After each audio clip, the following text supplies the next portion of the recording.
We are gathered here today to remember a fine young man named Ricky Hochstetler. A young man who was taken from this earth and his family at 17 years of age. Today, January 10th, 2017, is the 18th anniversary of his tragic death by hit and run. What you guys are all seeing here on the screen right now is a shrine built by his family that to this day still cares very much about him and still cares very much to find out what happened to him. I just want to say real quick for my MAM subscribers, you might want to just stick around and check out this video. You might find some of the names in it interesting. But this video is about Ricky, and it's completely about Ricky, so I won't be mentioning that again. The thing about Ricky's case is that I feel Ricky was failed by the Manitowoc County Sheriff's Department and a poor investigation. A lot like another investigation that we all may be aware of. Investigative avenues were ignored. They failed to request DCI services. They even lied to Ricky's mother and told her that DCI didn't help with these types of hit and run cases, only with murder cases, which was totally untrue. It really seems, though, when I'm, reading some of the documents of this case, it really seems that with the rise of rumors that an off-duty sheriff could have been the culprit, it seems that the investigation was abandoned. But not closed. But it wasn't really closed. It was kept open. It was at this point that Ricky's mother, she began to hear things. People were calling her and talking to her. And she was beginning to ask her own questions. In 2004, she was told by James Link that DCI assistance was not available in Ricky's case, as I said before, because it was a hit and run and not an actual murder. Well, she called DCI and found that neither Link nor Bushman had ever informed DCI of this case. The first that DCI had heard any mention of this case at all was in 2002 when Ricky's mother had called DCI and spoke to Special Agent Sagowski. Ricky's mother informed Link of her call with DCI and how they have special resources for recreating car crashes and hit and runs. It was then that Link requested DCI assistance 5 years after Ricky's death. So I'm going to end up going here through the basic timeline of Ricky's case. I'm going to be showing you guys some documents kind of as we go. Some things that I think are interesting.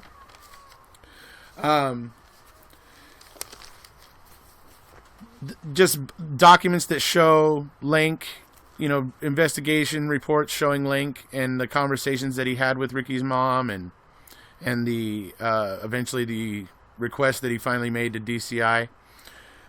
Which is the Department of Criminal Investigations in Wisconsin there.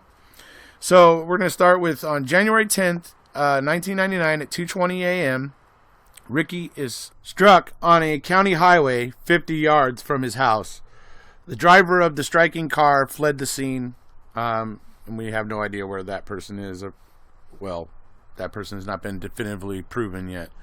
Anyways, January 10th, 1999, An off-duty Robert Herman was called out to the scene by Lieutenant Bushman who, in the middle of the night, and he leaves with some grill pieces and is gone for several hours.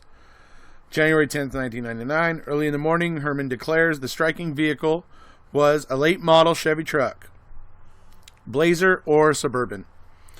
January 15th, 1999, some newer style car parts are found over by Ricky's driveway, but they are deemed irrelevant to the case or the investigation. Now I'm going to show you guys a little clip of something that I came across in the documents when I was reading through the documents. Still studying up on this case, I will say, but this is something I found pretty much early on. And I just thought it was interesting because it's a familiar name that we all know. Okay, so just throwing this in because I thought it was interesting, familiar names, you know what I'm saying? So, on 1/17/99 at 14:30 hours, I, Lieutenant Bushman, received a phone call from Deputy A. Colburn at my residence in reference to a possible tip to the location of the fatal hit-and-run vehicle. A phone call was placed from Officer Poggle of CASO to MTSO in reference to the investigation of the hit-and-run accident. He stated he used to own a vehicle matching this description. It would have been a 1985 Chevy Suburban with the gray stripe down the side. He went on to state that he would have sold the vehicle to a female by the name of Brenda Zilka. He stated Zilka is an exotic dancer, stripper, and may have been working in the area. However, he does not know that for sure. He stated he has not seen the vehicle in the area or parked at her residence since the reported accident. Officer Poggle went on to state that recently he ran into Zilka and had a chance to speak with her. He stated he was just goofing around and mentioned something about the incident and his Suburban. She stated immediately that the vehicle was broken down somewhere up north, and this occurred on 11/9 of 98. Officer Poggle felt this was quite strange as she would recall the exact date of the occurrence. He thought it would be a good idea if we attempted to contact and verify that the vehicle, wherever it was parked, was actually undamaged. Okay, are you kidding me? Look at this adorable kid. Look at how adorable this kid was, man. Look at that little pirate. I'm jealous. He has a better beard than I do. Anyways, no, he does look adorable there, though. I know. That Ricky's mother remembers, him, and she remembers moments like that. Probably all kinds of moments like that. We're just seeing that one. But, adorable. He's absolutely, he's the coolest little pirate I've ever seen. But anyway, getting back to the timeline here. We move on from the January 17th, Poggle calling in his tip, we move on to January of 1999, where Tom Kosarik decides not to canvass local bars and bowling alleys and diners for any kinds of leads or suspects, and they do not set up any checkpoints or anything after, in that area the night, after that night when Ricky was killed. In the summer of 1999, the investigation flounders and the Manitowoc Sheriff's Office has no suspects. November of 1999, during an interview with the victim's stepfather, Ricky's stepfather, Lieutenant Mike Bushman raises the possibility Ricky was killed by an off-duty sheriff's deputy. Bushman wanted to gauge the stepfather's reaction to a cover-up by the sheriff's department. In 2002, Kim Peterson states openly, short of a confession to the hit and run, this case will go unsolved. In January of 2004, Bushman and Detective Link deny Ricky's mother her request to review her son's police reports. It was explained to her that the details would be too graphic for her to deal with emotionally. So what I'm going to show you now are some documents where we're going to see that Link didn't ever bother contacting the Department of Criminal Investigation. He lied to the victim's mother, Ricky's mother, and said that the DCI couldn't help. So I'm going to show you those documents now, and we'll come back. Okay, I want to point out here, when it says Hochstetler, it's referring to Ricky's mother. So Hochstetler stated that she asked about the possibility of the Wisconsin Department of Justice getting involved in the investigation, and that Detective Link told her that the state would not get involved because a car was involved and it was only a hit and run case. She said Detective Link told her he checked into that already, but that he could not remember who he had talked to. Hochstetler stated that after the meeting, she contacted Special Agent Zakowski, who gave her the number of a supervisor, Director Kelly, in Madison to determine whether or not the Manitowoc County Sheriff's Department ever made a federal request for assistance from DCI. Hochstetler stated that she contacted the supervisor, who told her that the only record of her son's death was a conversation that Hochstetler herself had with Special Agent Zakowski in December of 2002. Hochstetler stated after her conversation with Director Kelly that she called Detective Link. Hochstetler said Detective Link told her he would call DCI and request their assistance. Hochstetler stated that at some point after her conversation with Detective Link, Special Agent Zakowski contacted her and told her he would be reviewing the case. Okay, so this just shows it's a report filled out by Special Agent Zakowski showing that, Link finally did file for some help with them. On February 20th, 2004, he even notes in there that it's 5 years after the incident took place and everything. So at this point, Special Agent Zakowski was assigned to look into this cold case and see what was going on with it, and if there was any help that DCI could possibly give, particularly Ricky's mother in this case. February of 2004. After speaking with the victim's mother, Ricky's mother, Wisconsin Department of Criminal Investigation agrees to probe this cold case. DCI hears rumors about off-duty deputy sheriff committing the crime, possibly. August of 2004. During questioning, Rob Herman, Manitowoc undersheriff, tells DCI he was not involved. September of 2004. DCI closes its probe, finding no evidence against Herman or his family. 2006. Ricky's mother starts a website seeking help from the public.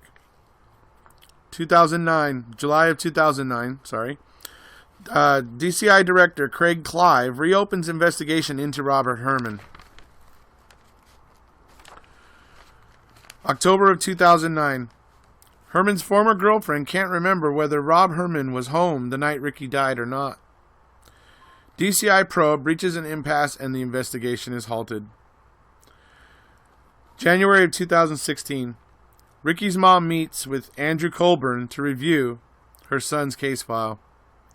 He gives little reassurance that the case will ever be solved given 17 years have passed. According to Colburn, the culprit might be an undocumented worker who fled the country or a taxi driver who died in 2006. Now we're going to take a look at some of the DCI documents regarding Robert Herman, and we are also going to see a letter written by an inmate by the name of Stephen Avery. Okay, so this is just a document basically where it's generated by the Department of Criminal Investigation, basically stating that they are now taking a look at Robert Herman and doing an investigation to see if he had any connection to the Ricky Hochstetler hit and run. So that's what this is, and you can see right there his name on the paperwork. So just thought I'd show you that. Do you know I am cursing the sheriff for murder? He was drunk with his van and he hit a 17-year-old boy on LS in Manitowoc back in 1999. And the case is still open to this day. He had to destroy his van. Write back, send hugs and kisses. Love, your friend, Stephen Avery. And that is basically Stephen Avery, an inmate, referring to Robert Herman. Okay, hello. So I had to show Little Ricky again. I think Little Ricky as the pirate was awesome. Anyways, I just wanted to make a plea to my subscribers or anybody that ends up watching this video. If you have any inclination at all to go ahead and dig into the case files on this, I'm going to leave the link to the case files down below so that you can easily navigate to the police reports and the DCI reports and all the various lab testing and stuff. Because, Ricky was a good kid. And as you know, he had a family that loved him very much. And they still are very passionate about finding out what happened. And I think they deserve to know. So if you're watching my video, if you're one of my subscribers, and you see some things in this video that give you some pause and make you wonder, then I would say go ahead and go down to the information below this video and click the link and start reading the files on Ricky's case. I'm reading them. I'm not all the way done with them, but I'm reading them. And hey, the more eyes we get on this, the more we see, because we already know a lot about these particular cast of players. We already know about this cast of characters and other things that they've done. Some of the characters that didn't get mentioned are like Yost. He's in these reports. Obviously Colburn and Lank. Various others. As you start reading, you'll see a lot of familiar names. Remaker. Anyways, lots of familiar names that you're going to recognize if you read these reports. But I would implore everybody to please do, because please help this family if you can. You know, let's dig into these reports. Let's see what can be uncovered there. You know, it's unfortunate, and hopefully we can get somebody from the area in the Wisconsin there, somebody that knows something or saw something that has previously stayed quiet, might just come forward and say something, might go down to DCI and offer some information or something like that. I really hope for that. I really pray for that. I want Ricky and his family to get some closure and some justice on this. They really deserve it. So if you're interested, you can search the Ricky Hochstetler's name on Facebook. There is a group for him. You could go in there and chat there and get information and chat with people that have been researching this case already. There is also a website that was created by his family, if you don't do Facebook or something like that. But like I said, in the info below, in the information below this video, there will be a link to the documents, the reports, and all that stuff in the case. And you can take a look into those, and you can start reading those, because like I said, I'm reading them already. Plenty of people have been reading them. And the more eyes, the better, obviously. So I just want to express my deepest sympathies to Ricky's family. I know that they loved him very much. I can tell that they really, really cared about Ricky, and they continue to care about Ricky.